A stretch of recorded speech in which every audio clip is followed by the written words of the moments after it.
સમજીને થાય। અમદાવાદમાં કપૂરચંદ શ્રી ગુસાઈજીના સેવક હતા। તેમનો પુત્ર ધ્યાનચંદ પણ શ્રી ગુસાઈજીનો સેવક।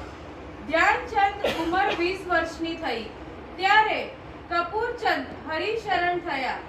બાળપણથી જ પિતાના સેવા અને સત્સંગના સંસ્કાર ધ્યાનચંદમાં દ્રઢ હતા। પિતાની સાથે રોજ રાતે ધ્યાનચંદ ભાઈલા કોઠારીના ત્યાં ભગવદ વાર્તા સાંભળવા જતા। એ ક્રમ તેમણે ચાલુ રાખ્યો। ભગવદ વાર્તા સાંભળતા તેમના મનમાં ભગવત સેવા કરવાની ઈચ્છા જાગૃત થઈ। એક વખત ઘણા વૈષ્ણવો એક મોટો સંઘ કાઢી બ્રજમાં જતા હતા। ધ્યાનચંદ પણ એ સંઘમાં જોડાયા। ધ્યાનની સાથે શ્રી ગિરિરાજજી ઉપર શ્રીનાથજીના દર્શન કરવા ગયા। દર્શનમાં અલૌકિક આનંદ આવ્યો। ધ્યાનચંદ પંડે એકલા હતા।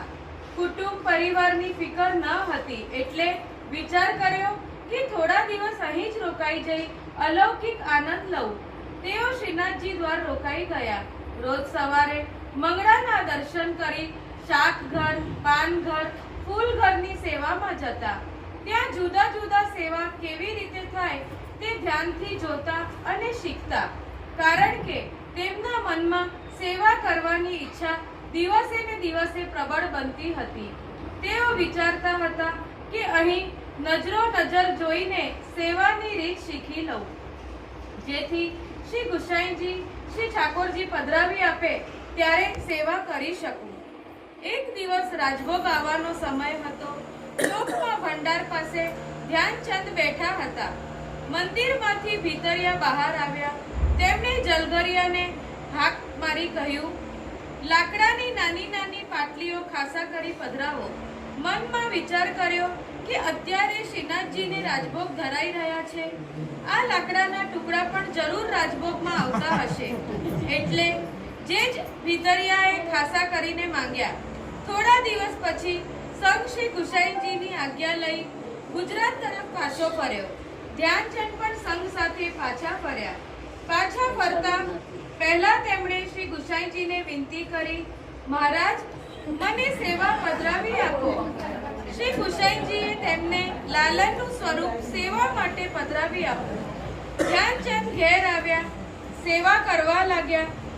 એક સુથારને બોલાવી લાકડાના મોટા મોટા ટુકડામાંથી નાની નાની પાટલીઓ તૈયાર કરાવી। જ્યારે તેઓ શ્રી ઠાકોરજીને રાજભોગ ધરે ત્યારે એક મોટા પડિયામાં લાકડાના આ નાના ટુકડા પણ ધરે। એક દિવસ એક વૈષ્ણવ તેમના ઘેર આવ્યા। તે જ વખતે ધ્યાનચંદે રાજભોગ સરાવ્યા। વૈષ્ણવે જોયું કે ભોગમાં એક પડિયામાં લાકડાની પાટલીઓ ધરેલી છે। એમને લાગ્યું કે આ વૈષ્ણવ શ્રીનાથજી દ્વાર જઈને આવ્યા છે, એટલે ત્યાંના આ પ્રકાર થતું હશે, માટે તેઓ કરે છે। એટલે તે દિવસથી તે વૈષ્ણવ પણ પોતાના ઘરે ભોગમાં લાકડાની પાટલીઓ એક પડિયામાં ધરવા માંડી। એમને જોઈ એક ત્રીજા વૈષ્ણવ પણ તે પ્રકારે શરૂ કર્યો। એક દિવસ કોઈ ભગવદીય વૈષ્ણવ પેલા વૈષ્ણવના ત્યાં આવ્યા। તેમણે આ જોયું। તેમણે કારણ પૂછ્યું ત્યારે પેલા વૈષ્ણવે કહ્યું, અમારા ગામમાં ધ્યાનચંદ નામના વૈષ્ણવ બ્રજમાં જઈ આવ્યા છે। તેમને ત્યાં આ પ્રકારે જોયો। તેઓ મોટા ભગવદીય છે, એટલે મેં પણ ધરવા માંડી। પેલા ભગવદીય વૈષ્ણવ ધ્યાનચંદના ત્યાં ગયા। તેમણે કહ્યું, ધ્યાનચંદજી, તમે ભોગમાં લાકડાના ટુકડા કેમ ધરો છો? શું શ્રી ઠાકોરજી આરોગવાની કોઈ સામગ્રી છે? વૈષ્ણવ, મેં ગોવર્ધનનાથજીના મંદિરમાં જોયું કે રામદાસ ભીતરિયાએ જલઘરિયા પાસે આવા લાકડાના ટુકડા રાજભોગ ધરતી વખતે મંગાવ્યા હતા, એટલે મેં અનુમાન કર્યો કે ભોગમાં તે ધરતા હશે, માટે મેં ધર્યા। ધ્યાનચંદજી, લૌકિકમાં પણ કોઈની નકલ કરીએ ત્યારે આપણે અક્કલનો ઉપયોગ કરવો જોઈએ। તમારા વિચાર કરવો જોઈતો હતો કે શ્રી ઠાકોરજી તો આરોગવાની સામગ્રી ભોગમાં ધરાય, લાકડાના ટુકડા ભોગમાં ધરાય ખરા? ત્યાં ભીતરિયાજીએ લાકડાના ટુકડા મંગાયા એનું કારણ જુદું હતું, જે તમે પૂછ્યું નહીં। એ તો શ્રી ઠાકોરજીનું ઘર છે। શ્રીનાથજી બાવાને રાજભોગમાં ઘણી બધી સામગ્રીઓ ધરાય. બધી સામગ્રીઓ ધરવા મોટી મોટી ચોકી મૂકવામાં આવે. બધી ચોકીઓની ઊંચાઈ એક સરખી ન હોય, એટલે ચોકીઓ ઊંચી નીચી રહે. તેમને સરખી કરવા માટે નીચી ચોકીની પાયામાં લાકડાના ટુકડા મૂકવામાં આવે છે, જેથી બધી ચોકીઓ એક જ લેવલમાં રહે. શ્રી ઠાકોરજીને સારી રીતે ભોગ ધરાય. શ્રી ઠાકોરજીને આરોગવામાં શ્રમ ન થાય. તમે વગર પૂછ્યા મન કલ્પિત પ્રકાર તમારા ત્યાં શરૂ કરી દીધો. તમારા જોઈને બીજા વૈષ્ણવોએ તમારું અનુકરણ કર્યું.